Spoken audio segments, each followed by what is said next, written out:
Selamat pagi anak-anak. Ya, Assalamualaikum warahmatullahi wabarakatuh. Waalaikumsalam warahmatullahi wabarakatuh. Sebelum kita memulai pelajaran, alangkah baiknya kita berdoa terlebih dahulu. Ayo Alifia dibantu ibunya, dipimpin teman-temannya berdoa. Baik teman-teman, sebelum memulai pembelajaran hari ini, mari kita berdoa menurut agama dan kepercayaan masing-masing. Berdoa mulai. Berdoa selesai. Oke, sebelum kita memulai pembelajaran di pagi hari ini, Ibu akan mengabsen kehadiran kalian terlebih dahulu ya. Amalia? Saya. Oh iya. Arinka? Azelia? Alfia? Saya. Amelia? Saya. Adinda? Saya. Nisa? Saya. Amelia? Amelia ada dua. Amelia pakai i, nggak ada. Oh, nggak masuk ya. Amilatus? Ya. Mai? Saya. Oke. Berarti yang nggak masuk cuma satu ya. Oke. Gimana ini? Kemarin kan sudah liburan 2 minggu ya. Ini kemana aja ini liburannya? Ada yang mau cerita? Mau kemana liburan? Kemana? Mau main ke rumah neneknya atau kemana? Di rumah tidur. Ayo. Masa tidur aja? Coba ini Nisa cerita dong sama teman-temannya. Kemarin liburan kemana aja? Sama boyfriend. Oh iya, punya pacar ya. Coba kemana cerita? Berbagi pengalaman sama temen-temennya. Kenal liburan kemarin. Iya, tentang sekilas saja. Kemana? Dengan COD. Oh jualan COD terus ya. Semua kita doakan semoga usahanya Nisa berjalan dengan lancar. Ada lagi yang mau cerita tentang pengalamannya kemarin? Mungkin keluar sama pacarnya, sama kakaknya. Semua gak ada yang punya pacar? Ya udah, tak apa. Soalnya Islami. Oh, Islami. Baik, bagus. Oke. Semester kemarin kalian kan belajar mengenai aset. Ada yang inget nggak? Apa sih aset itu? Apa masih inget nggak tentang apa itu aset? Aset itu ada berapa? Coba, Arzelia? Ya. Aset itu adalah kekayaan yang dimiliki oleh perusahaan. Oke. Ada lagi mungkin selain Arzelia? Kita mengulang review tentang pelajaran aset. Ya, kita bener sih. Arzelia benar. Aset adalah suatu kekayaan yang dimiliki oleh perusahaan yang diharapkan mampu memberikan manfaat di masa yang akan datang. Nah, kemarin kan di kelas 11 itu kan udah dijelaskan aset ada berapa? Aset dibagi menjadi ya, kamu yang keras, ayo. Maya, Mai, bukan Maya, Mai. Ada berapa Mai aset? Ada 2. Ya, apa aja sebutin? Tetap sama aset lancar. Dengar nggak? Mai belum sarapan ya Mai? Oh iya, nanti kita sarapan Mai habis ini Mai. Coba Mai ulangi, aset ada berapa Mai yang keras Mai? Ini Alfia dengar nggak tadi Mai bilang apa? Oh, Alfia coba yang dengar, yang keras. Mai? Ada 2. Ya. Aset tetap dan aset lancar. Oke, tepuk tangan buat Mai. Nanti dapat hadiah sarapan ya Mai. Tapi beli sendiri di kantin Mai. Ya. Benar. Mai apa? Jawaban Mai benar. Aset itu dibagi menjadi 2, aset tetap dan aset lancar. Lah, kemarin kan kita kemarin waktu semester kelas berapa? 11 ya? Semester kemarin itu kan diajari tentang aset lancar. Loh, udah lupa semua ini. Oh, habis ketemu doi ya, makanya lupa ya. Iya benar. Semester kemarin kan kalian sudah diajari tentang aset lancar. Nah, kali ini kalian akan belajar masih tentang aset, tapi bukan aset lancar lagi, melainkan aset tetap. Ada yang pernah dengar nggak apa sih aset tetap? Atau mungkin sebelum kesini kalian kan murid-murid ibu yang rajin, mungkin belajar dulu mau ketemu ibu gitu, biar siap gitu. Nggak ada yang tahu ini? Ya.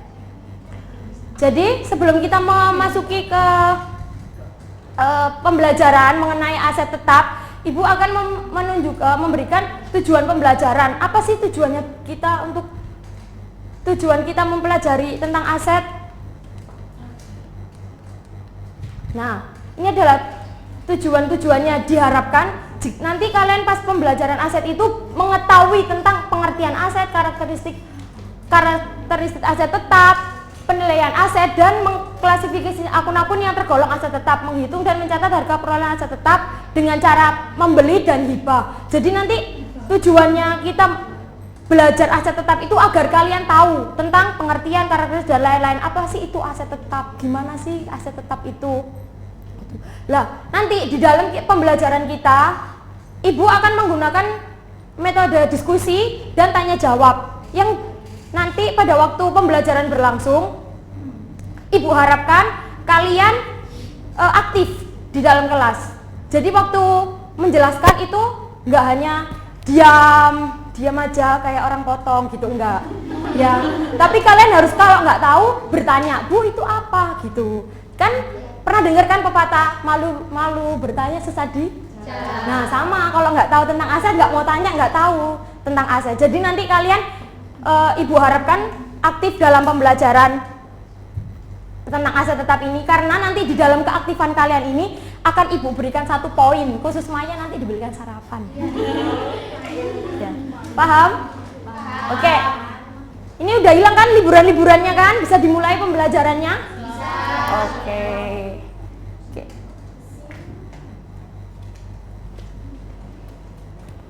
Sebelum Bapak masuk ke dalam materi pada pagi hari ini, Bapak akan menayangkan dulu beberapa gambar. Bapak harap untuk memperhatikan dan juga melihat, mengamati gambar-gambar apa saja yang akan Bapak tampilkan. Sudah siap? Siap. Nah, bisa kalian lihat, kalian perhatikan gambar-gambar apa saja ini? Jelas? Jelas. Ini. Nah, bisa diamati.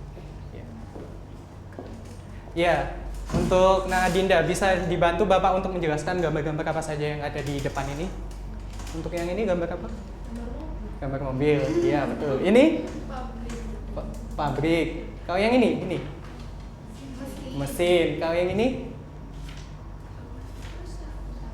Perusahaan, Honda kan? Nah, gambar-gambar ini di dalam akuntansi itu masuk ke dalam golongan akun aset tetap. Nah, aset tetap sendiri itu merupakan bagian dari akun real. Artinya apa? Akun real itu merupakan salah satu akun yang dapat mempengaruhi laporan keuangan, khususnya yaitu laporan keuangan neraca. Nah, untuk aset tetap sendiri itu dibagi menjadi 2 untuk pengkategoriannya. Yang pertama yaitu aset tetap yang berwujud, yang kedua yaitu aset tetap yang tidak berwujud. Nah, untuk materi pada pagi hari ini kalian akan fokus membahas tentang aset tetap yang berwujud. Sedangkan untuk aset tetap yang tidak berwujud kalian nanti akan Bapak kasih materi di pertemuan berikutnya. Nah, kemudian masuk. Apa sih aset tetap berwujud itu? Mungkin ada yang sudah tahu? Belum? Nah, definisi dari aset tetap berwujud ini dapat kita lacak dari PSAK nomor 16. PSAK nomor 16 sendiri menjelaskan tentang aset tetap dalam akuntansinya. Nah, dalam PSAK 16 sendiri dijelaskan bahwa aset tetap adalah aktiva yang dimiliki oleh perusahaan dan juga dibangun terlebih dahulu dan digunakan dalam operasi perusahaan. Nah, selain itu aset tetap juga tidak dimaksudkan untuk dijual dan juga mempunyai masa manfaat lebih dari 1 tahun.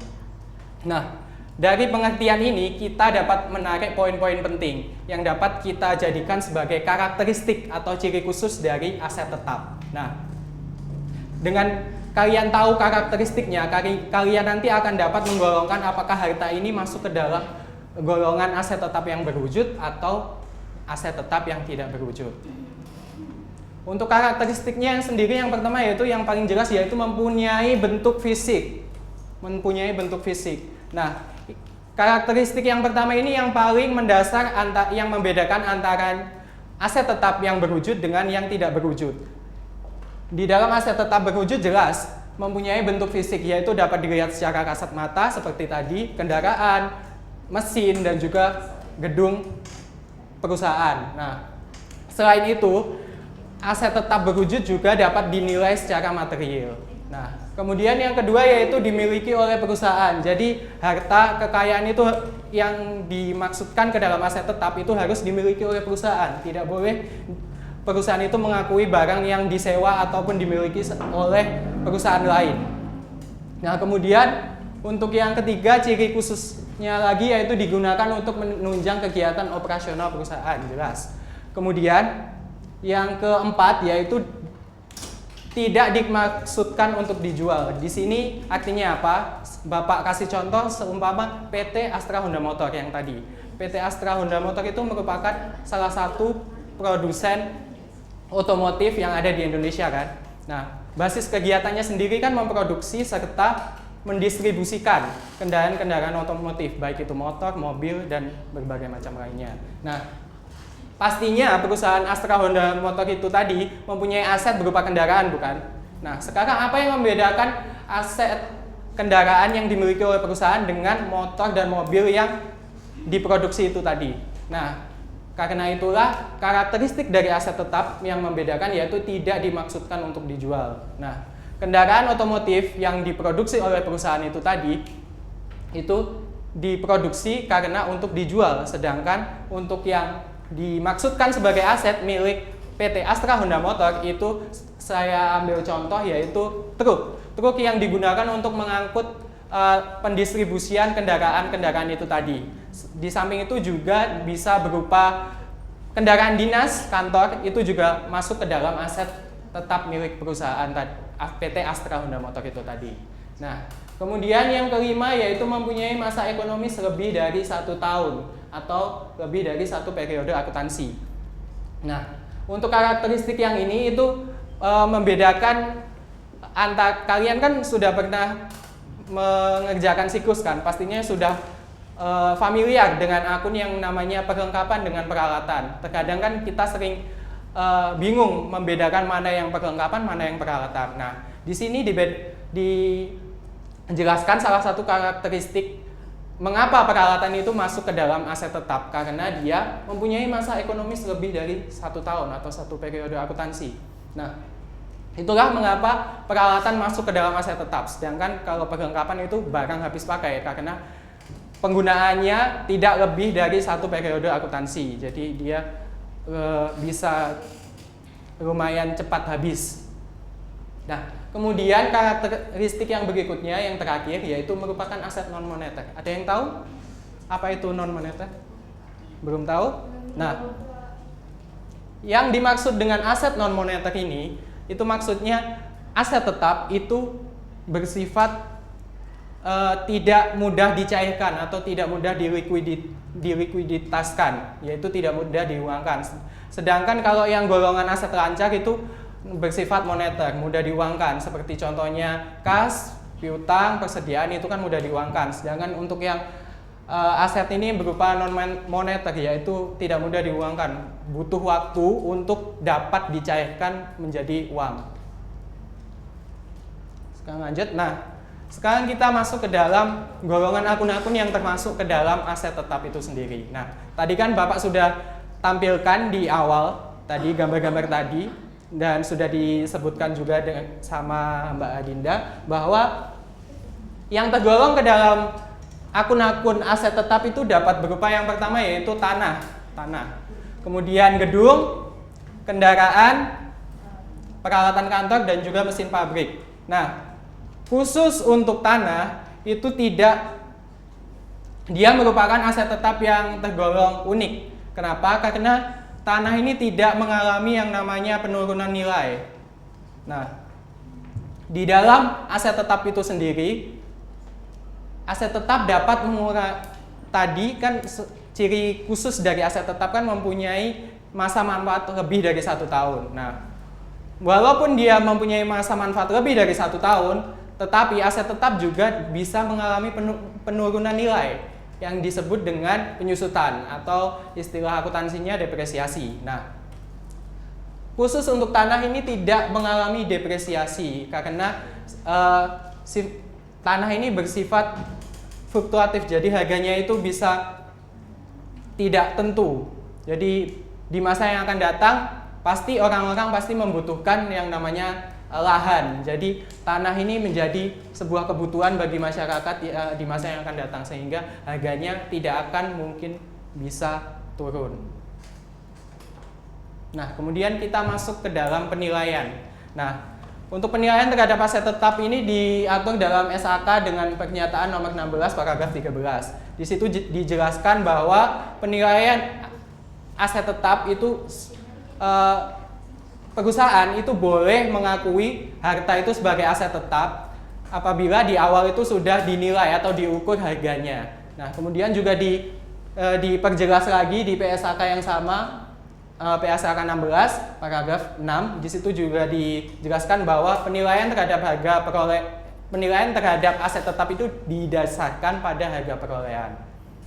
Nah, sekarang apa sih yang dimaksud dengan harga perolehan? Ada yang sudah mungkin mengingat atau pernah tahu apa sih harga perolehan? Kan pasti kalian di pengerjaan siklus kan menghitung namanya depresiasi kan. Di situ kan pasti poin utama dari menghitung depresiasi kalian harus tahu harga perolehannya dulu. Nah, harga perolehan itu sendiri yaitu biaya berupa harga beli dari harta yang tadi berupa aset, harga beli ditambah dengan biaya tambahan meliputi seluruh jumlah yang dikeluarkan untuk mendapatkan aset sampai aset tersebut siap untuk digunakan.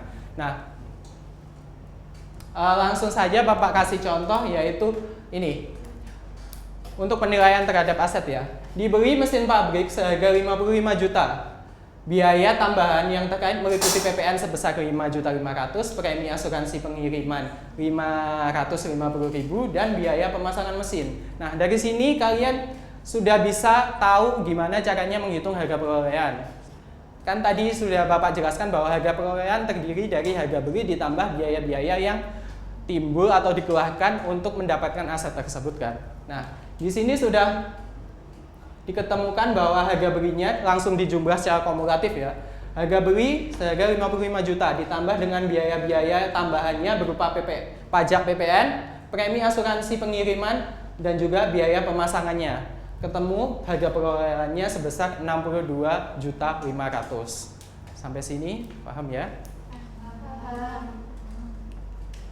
Nah, kemudian kita masuk ke penentuan harga perolehan. Nah, jadi suatu aset itu dapat diperoleh perusahaan dengan beberapa cara ya, ada banyak sekali. Nah, tapi yang paling umum itu ada 4 ini. Yang pertama yaitu diperoleh dengan cara dibeli secara tunai ataupun kredit, angsuran. Ini, secara tunai dan juga angsuran. Selain itu, aset tetap juga dapat diperoleh secara gabungan. Ini kasusnya apabila perusahaan itu bentuknya persekutuan. Jadi lebih dari satu perusahaan bergabung jadi satu. Di situ nanti kan mereka pasti menyetorkan modal ya, baik itu berupa aset. Nah, itu perhitungannya secara gabungan. Kemudian ada lagi perolehan aset dengan cara membangun sendiri. Jadi dalam konteksnya ini berupa tanah gedung ya. Gedung itu bisa dibangun sendiri. Nah, terus gimana metode pencatatannya sekarang di dalam akuntansi itu sendiri? Kita masuk untuk metode pencatatan dalam akuntansi. Yang pertama dengan cara dibeli dulu. Kalau dibeli, jurnalnya aset tetap pada kas. Jadi mendebet asetnya berupa apa? Seumpama gedung, kendaraan, atau mesin pada kas. Nah, kalau diberi tunai. Nah, kemudian kalau diangsur itu bisa dicatat hampir sama, tetapi nanti kreditnya yang berubah, yaitu asetnya didebet pada utang angsuran. Jadi dia dimasukkan ke dalam akun utang dulu. Jadi belum lunas kan tadi. Kemudian baru nanti setelah pencicilannya itu masuk ke dalam di jurnal ke dalam utang angsuran pada kas. Jadi debetnya utang angsuran pindah ke debet, baru kasnya keluar di kredit. Kemudian yang terakhir yaitu pencatatan akuntansi apabila dengan cara hibah. Hibah itu dikasihkan cuma-cuma ya. Nah, untuk jurnalnya sendiri, untuk hibah itu jurnalnya aset tetap pada modal hibah atau modal hadiah. Jadi tetap kita catat tapi dalam bentuk modal. Nah, untuk penilaiannya sendiri itu masih tetap menggunakan harga perolehan ya. Jadi kita harus menghitung dulu harga perolehannya baru dimasukkan ke dalam aset tetap ini tadi. Sampai sini mungkin ada yang ditanya. Sampai sini paham?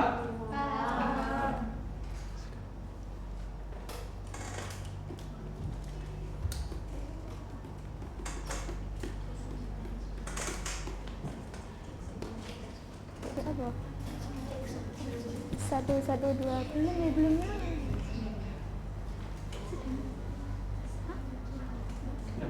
Tes satu sudah.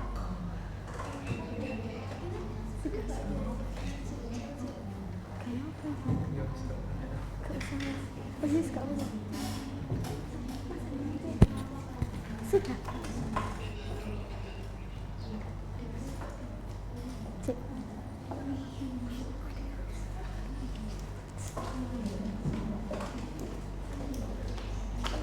Oke, setelah dijelaskan mengenai materi aset tetap, apakah ada yang ditanyakan? Belum ya? Ya, silahkan, tadi kan sudah dijelaskan, dipelajari. Ayo yang bertanya? Ya, silakan Arinka. Semuanya didengarkan ya, ini temannya ada yang bertanya. Apakah aset tetap dapat diberhentikan penggunaannya? Ya, bagus sekali pertanyaannya. Apakah aset tetap bisa diberhentikan penggunaannya? Ada yang bisa membantu jawaban pertanyaan dari Arinka? Dari baris pertama, baris kedua, atau baris ketiga? Belum ya.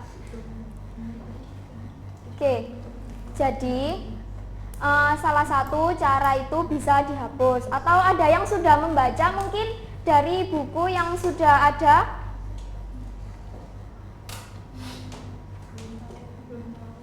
Belum tahu. Ya, silahkan Amalia. Caranya dengan dijual. Dengan dijual, ya itu adalah salah satu cara untuk memberhentikan penggunaan aset tetap. Yang lain mungkin ada? Ya, silakan Adelia. Tadi kan aset tetap kan bisa diberhentikan penggunaannya dengan cara dijual. Ya. Terus untuk jurnalnya itu gimana? Ya, sebelumnya Ibu menjelaskan dulu ya. Jadi aset tetap itu bisa diberhentikan penggunaannya dengan beberapa cara. Salah satunya adalah tadi yang sudah disebutkan oleh teman kalian, yaitu dengan apa tadi Amalia? Dijual. Ya, dengan dijual. Terus itu bisa ditukar, dihapus apabila sudah tidak digunakan lagi. Dan aset tetap itu rusak ketika ada kecelakaan seperti itu. Sudah paham semua? Ya. Kita ke pertanyaan Adelia tadi ya. Jadi ada yang tahu nggak tadi pertanyaannya Adelia, bisa diulang? Kan aktiva tetap bisa Ya. diberhentikan penggunaannya dengan cara dijual. Ya. Terus bagaimana pencatatannya dalam jurnal? Ya, sebelumnya mungkin ada yang sudah tahu ya bentuk jurnal itu seperti apa. Jadi pencatatan dalam jurnal ketika aset tetap dijual itu nanti ada dicatat sebagai harga selisih dengan nilai buku atau residu yang nantinya akan dicatat sebagai laba atau rugi, seperti itu. Kemudian ada yang ditanyakan lagi, yang baris ketiga mungkin kok diam saja? Sudah paham semua ya? Saya, Bu. Oh ya, Tadi kan itu aset tetap bisa diberhentikan penggunaannya dengan cara dijual. ya. Nah, itu jurnalnya itu seperti yang disampaikan tadi ya, Bu. Iya, Bisa sama. berubah. Ya, jurnalnya sama ya. Selisih antara harga perolehan dengan nilai buku atau residu, seperti itu. Sudah paham semua tentang materi aset tetap ini? Belum ada pertanyaan lagi ya. Kalau sudah paham, Ibu akan menutup sesi pertanyaan ini. Selanjutnya akan ada diskusi. Dengan diskusi ini kalian bisa langsung mempraktekkan apa itu aset tetap dan cara penjurnalannya. Jadi kalian tidak bingung. Seperti itu. Ya.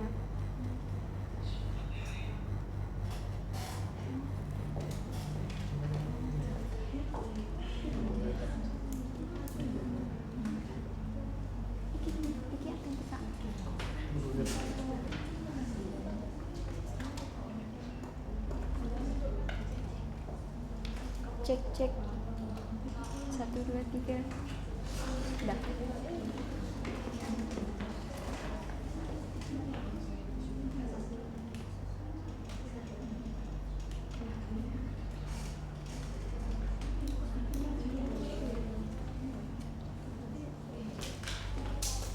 Nah, untuk lebih memperdalam pemahaman kalian mengenai aset tetap, kali ini kita akan melakukan diskusi kelompok.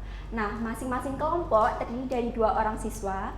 Silakan berkelompok dengan sebelah kanan atau kiri kalian. Nah, silakan berkelompok terlebih dahulu, bisa duduk berhadap-hadapan. Ayo, kursinya bisa berhadap-hadapan ya. Ayo deh.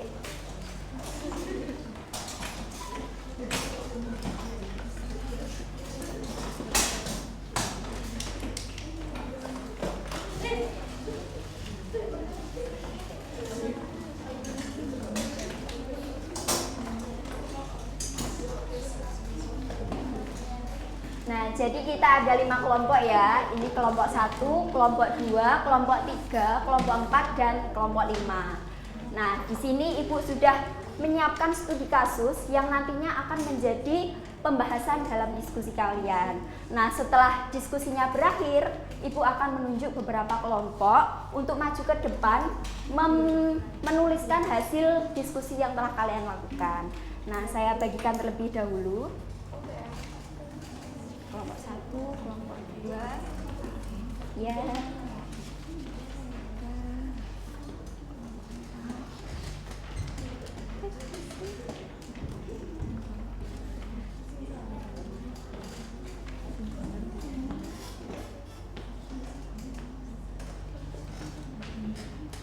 Nah, masing-masing kelompok sudah menerima studi kasus semua ya? Sudah. Nah, sekarang silakan dikerjakan. Ibu kasih waktu 10 menit untuk berdiskusi. Ya, silakan.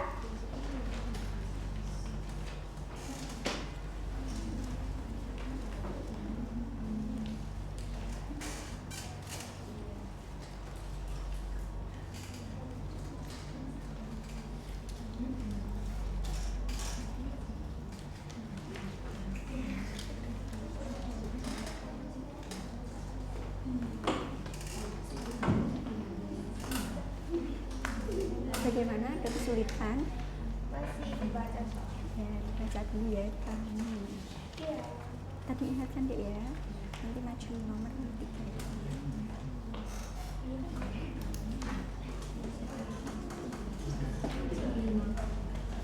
Ayo dikerjakan ya, jangan diulas lagi. Nanti maju nomor 1 ya. Ya.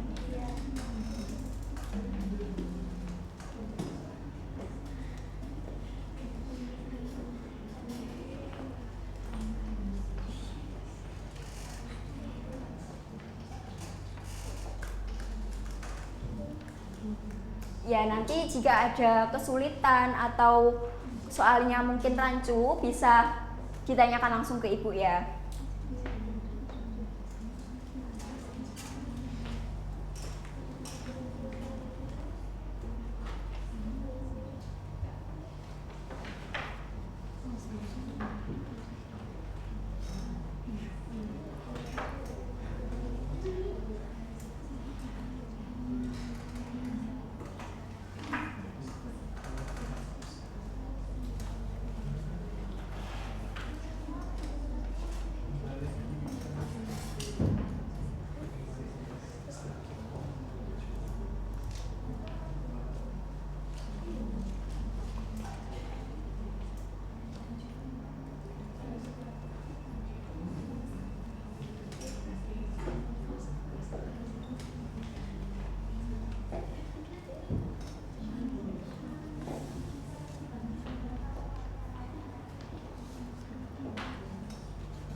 terbitkan.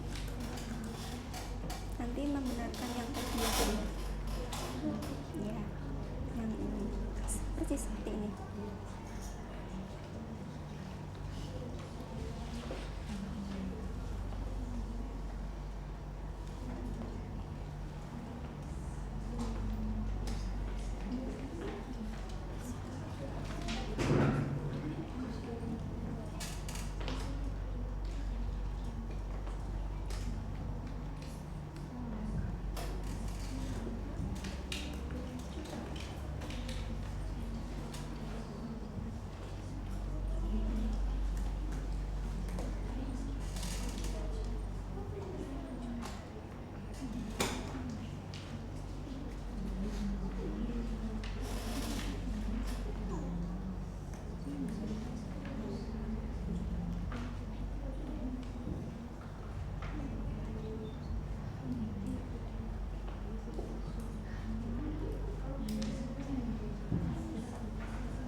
Ya, waktu untuk berdiskusinya sudah selesai ya. Sudah selesai semua? Ya, bagus. Sekarang saya minta kelompok 5 untuk mengerjakan soal nomor 1, kelompok 3 untuk mengerjakan soal nomor 2, dan kelompok 1 untuk mengerjakan soal nomor 3. Silahkan kelompok yang sudah saya sebutkan tadi untuk maju ke depan. Ini ada 3 spidol. Silahkan maju.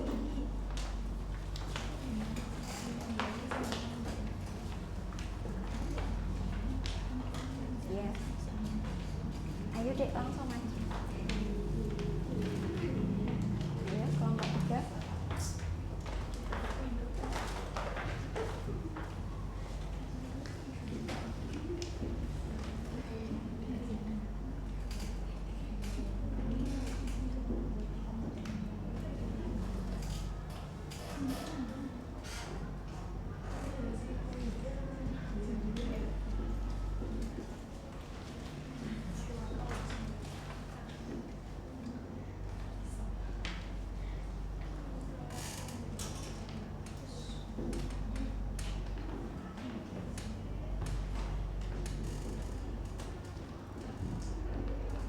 Ya, agak cepat nggak apa-apa ya.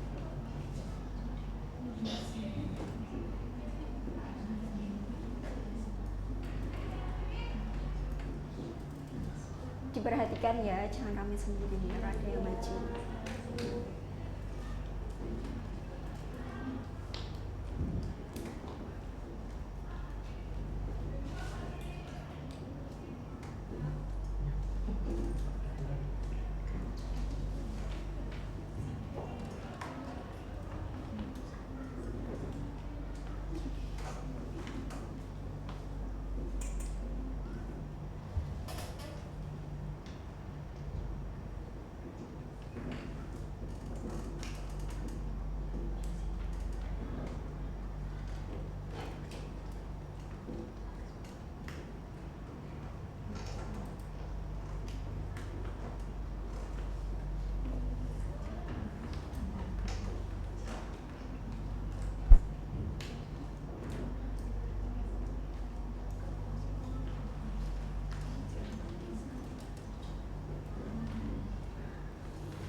Ya, jadi teman kalian sudah menuliskan jawabannya semua ya. Sekarang kita koreksi bersama-sama apakah jawaban teman kalian ini sudah tepat atau masih ada yang salah. Nah, kita mulai dari nomor 1. Jurnal pengelolaannya mesin pada kas besar 77 juta dengan hitungannya harga perolehan mesin produksi, harga mesin sebesar 72 juta, biaya pengiriman 2 juta, biaya pemasaran sebesar 3 juta sehingga diperoleh 77 juta. Sudah benar atau masih salah? Benar. Ya, jawabannya sama semua ya. Ya, selanjutnya kita masuk nomor 2. Jurnal perolehan kendaraan pada kas sebesar Rp162.450.000.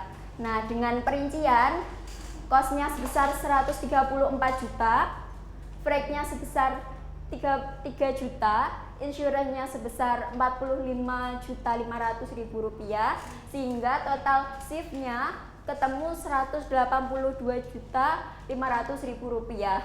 Nah, kemudian dikalikan PPN 10%, menghasilkan Rp18.250.000.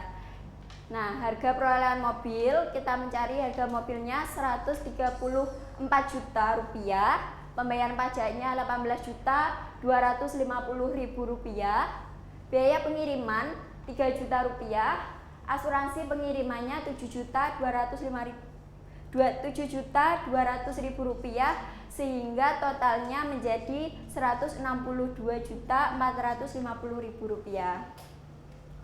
Bagaimana? Apakah ada yang salah dari pekerjaan teman kalian ini? Ya, sudah benar juga ya. Kemudian kita masuk nomor 3 terakhir. Nah, jurnalnya untuk tanggal 6. Perlengkapan pada utang dagang sebesar Rp57.300.000. Sudah benar atau belum? Itu ada yang salah, Bu. Oh ya, kelompok 4 silahkan dibetulkan.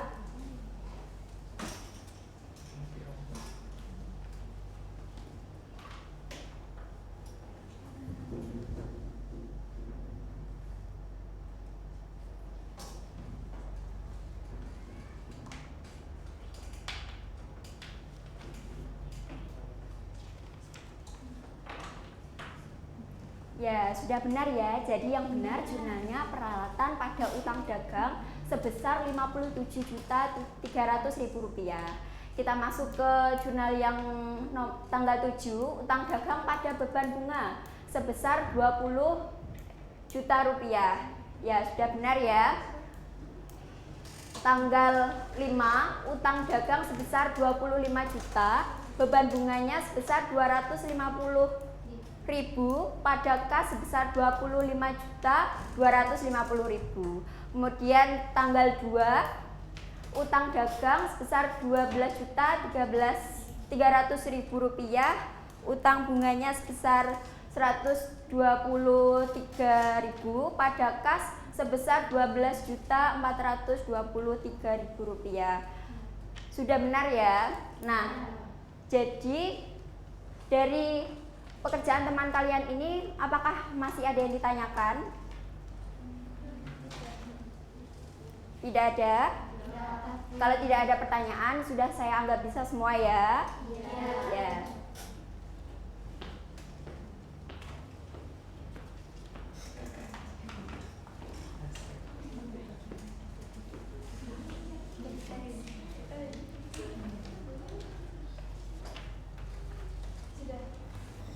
Belum? Sudah? Oke. Beda-beda.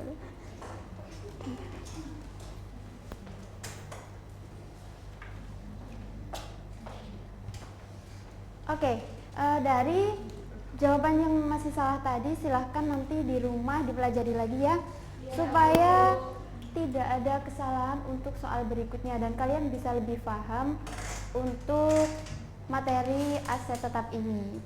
Oke? Kita kan hari ini sudah belajar mengenai aset tetap, bagaimana pengertiannya, apa karakteristiknya, bagaimana penilaiannya dan juga pencatatannya.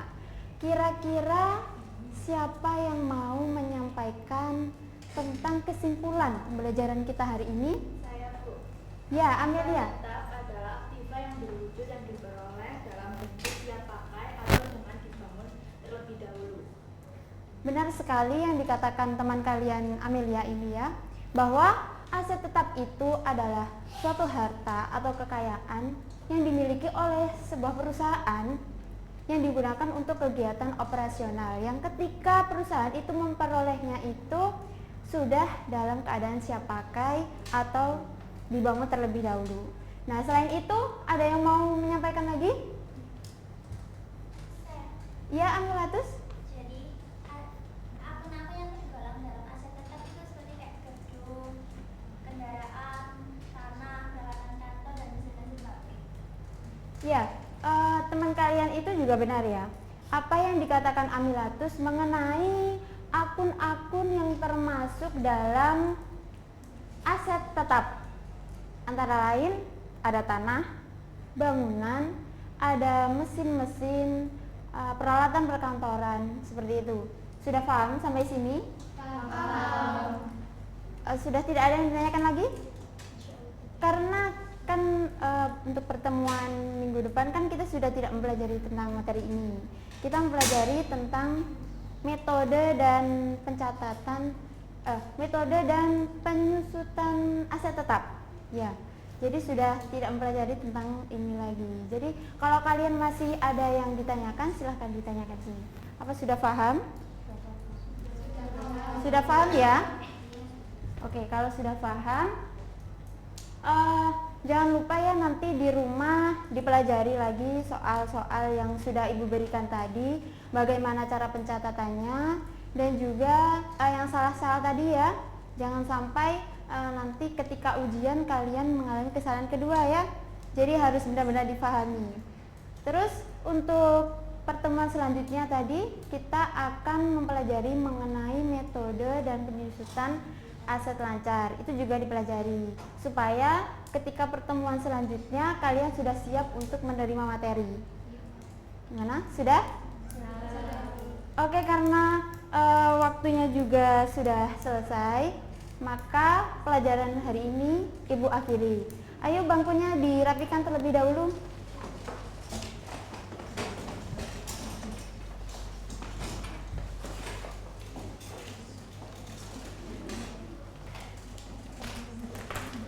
Habis ini ada pelajaran apa?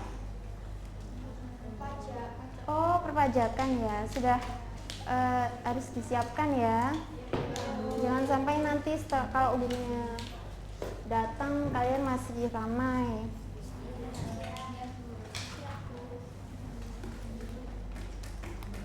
Oke, Ibu akhiri ya. Assalamualaikum warahmatullahi wabarakatuh. Waalaikumsalam warahmatullahi wabarakatuh.